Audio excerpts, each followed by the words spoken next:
Your team's confident, the plan is perfect, but deep down you're worried about what you might have missed. What if you could find those hidden risks before they sink your project?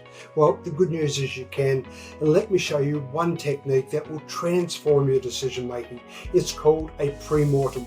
Here's how it works in 4 simple steps. First, gather your team and present the plan, and then drop the bomb. Imagine it's 1 year from now. Our plan has failed catastrophically. It's a total disaster. Step 2, give everyone 5 minutes of silent time to write down every possible reason for the failure.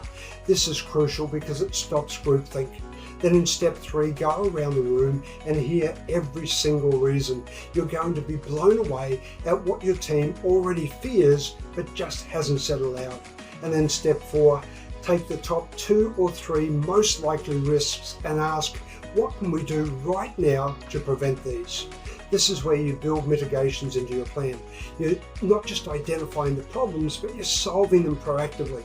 This technique exposes blind spots, builds in buy-in, as well as saves you from costly mistakes. It's a true game changer. What project are you about to launch that needs a pre-mortem? So what are you waiting for? Hit the subscribe button below and click on the bell icon so I can pop up in your feed occasionally with a great tip for your ultimate growth.